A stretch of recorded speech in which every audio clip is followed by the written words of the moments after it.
So we're going to go over just basic programming, but we're going to implement breathing. So all the breathing in the level 2, how to upregulate, downregulate, box breathing, heart coherence breathing, downregulating, 4-7-8 breathing, downregulating, double the exhale, water breathing. Okay, these are all the breathing techniques that we can teach clients on how to quickly downregulate the nervous system. What are some of the breathing techniques we can use to quickly upregulate? What are stimulating? Which one? Yeah, Wim Hof, right? Tubo breathing. What else can we use too?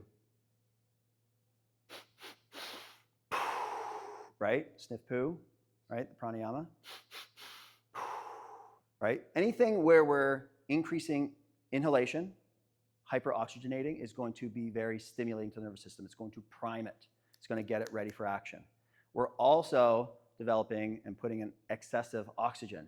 So when we put in more oxygen to the system, right, before it needs it, what can potentially happen? Yeah, but we get more work output, right? You get that lactic acid buildup, but why does lactic acid build up? Or let's just call it hydrogen ion, creating that burn. Because oxygen is now down, the blood's becoming acidic, right? Because carbon dioxide's built up. But if we can preload the system with oxygen, doing some hyperventilations, not to the point of dizziness, but just a couple to kind of preload the system, well, now they can get more work done. Once they've done the work, what dictates that they're ready for the next set? How quickly they recover. So if we can teach them how to quickly recover through breath work to downregulate the nervous system, well, now they can get more work done. So that's the point of this today. So let's start. Before dynamic warm-up, ground-up warm-up, what breathing technique can we use with our clients to kind of get them more alert? Pick one.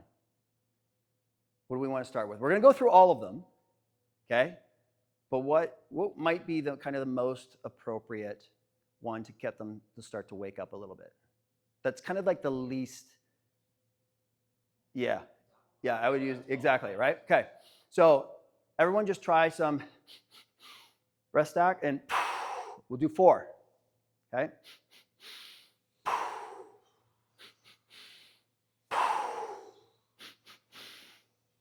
Right, what we're doing is we're hyperinflating the lungs, we're popping open those alveoli, and we're stacking oxygen to the system. Feel a little lightheaded? Maybe a little bit. Let's start doing some rocking and some rolling. Start building those patterns from the ground up. Come on in, Mark. We're going over dynamic warm-up from the ground up. Okay? So that's a spine stack position. What might we, okay? People who have tight hips, that might not feel good. Why? What might they not be stabilizing and controlling very well? The core, right? We know that if the core muscles aren't working, what might the nervous system start to do with the hips? Try and pull them in to be core muscles. So we need to get the brain to feel where the core muscles are around the spine, make it feel safe and stable, and then the hips start to let go. Not for everybody. If they have a true hip capsule tightness problem, that's a different issue. But this is for people who are sitting, they're just general immobility, but it's because of lack of core. So what would be a first roll that we could just play with them? What's the first roll that babies do? Just do a soft roll, right? So pick a direction, everybody roll in the same direction. Okay? We're not being super picky with this. We're just activating. Okay? So do upper body roll to one side a couple, go back the other way, and then do lower body.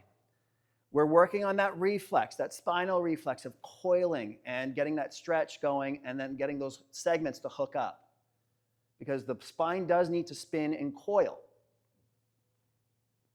And then do the lower body.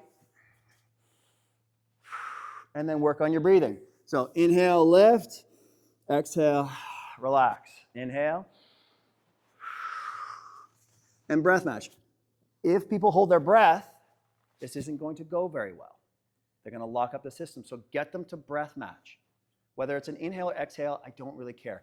Typically, people, they get stuck because they're holding their breath, and then all of a sudden, they exhale. Right? When they exhale, they relax those bigger muscles. What's another roll we can quickly do? Hard roll, right? Let's just see. This is an evaluation tool as well that we use. So knee to elbow, roll, look back. What's driving this movement? Eyes and neck drive this movement. Okay, so we're creating compression on cross body and relaxation on the other. Okay, there you go. Okay, look over your shoulder, eyes and neck, straighten that hip. The point of this is getting a lot of compression here to allow that opposite side of the body to extend. So it's not just flexion control here, it's extension across the other side, right? That's what sprinting and running is.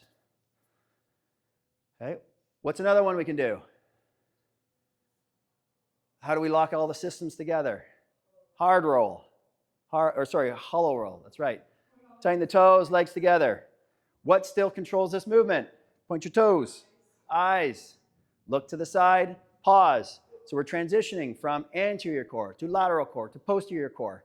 Can they arch and isometrically hold, yes or no, or are they flopping over? And then go back the other way. I know. Why is the hollow position important? If we're doing kettlebell swings, hollow. If we're doing deadlifts, hollow. If we're doing push-ups, hollow.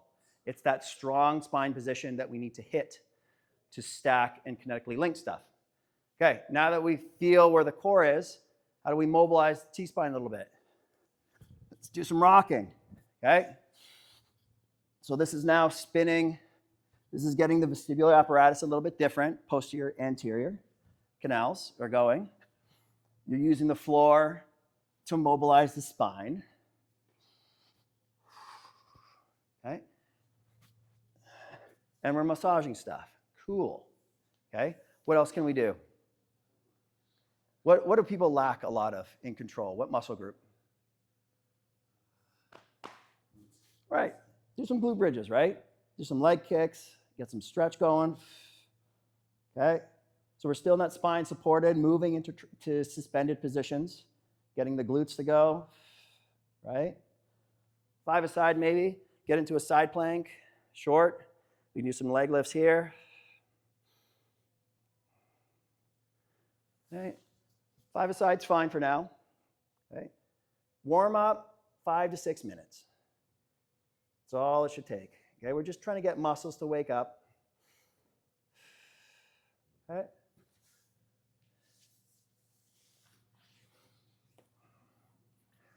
Pike lifts. Get the lower abdominals and the hip flexors going to release the lower back. No, yeah, you can do one at a time. It's fine. It's a hard exercise. A lot of people can't do this. That's fine. Do one. Okay. What else can I do? What else can I do from here? What am I mobilizing? Yep, but what tissue in the backside? Nerves and fascia, right? It's a nerve floss. Yeah, so we're in a slump, right? Some people are like, ooh, I feel a little tingle. That's okay. Floss it out. Get the nerves to slide. Cool. Okay. Tabletop bridges. There's lots of options depending on the client you're working with. If this is an option for them, awesome. Because now what are we working on? Shoulder extension, lats, posterior chain, glutes, hamstrings. Okay. Now let's go into our hip 90-90s. So for some people, it might mean these transitions. For others, they can come up. With Chase, can't do this, not yet. It's going to cause hip impingement because he's got capsule issues. Inhale, exhale down. You're doing great over there, Waleed. You're doing amazing. That's okay. You get a shot of that. That's awesome. We're gonna stick to PT stuff.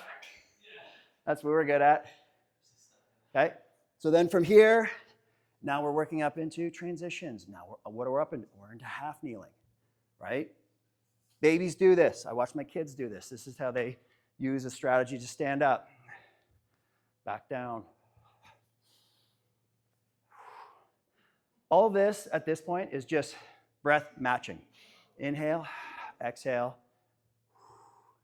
Can they control the breathing without locking it up? Okay.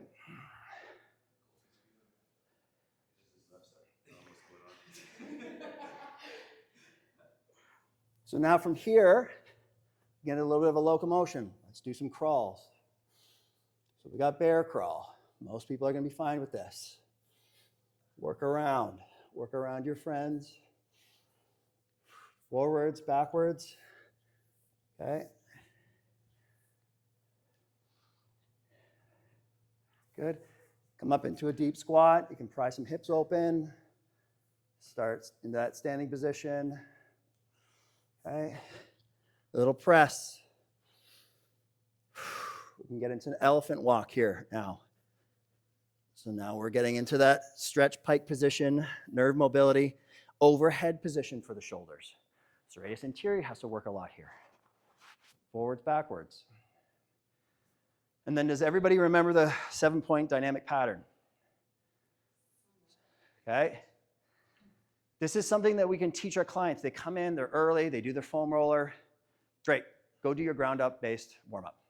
Rocking, rolling, crawling transitions. And then they can finish with hip lift. So everyone start on this side. We're all going to move in the same direction. So single leg balance. Lift leg. Deep lunge. Exhale. Elbow to instep. Hip lift. Inhale. Exhale. Down. Long lunge. Inhale. Exhale. Inhale. Reach rotation the other side. Exhale. Hip lift. Step through. Other side. Inhale. Exhale. Inhale. Hip lift. Exhale. Long deep lunge. Inhale. Reach. Exhale down. Inhale. Exhale down. Hip lift. Pull through with the hamstrings. Good. Keep going. Be precise. Don't get sloppy. Every component of this has a purpose. If we are not picky with our patterning in our warm-up, the brain will be like, oh, we're okay with this? When we load this, this is how we're going to do it too. So some call this world's greatest stretch. Everyone's got their variation. But I like it because it opens up a lot of things and it connects a lot of things that we just built from the ground. And we've also worked now into standing transitions.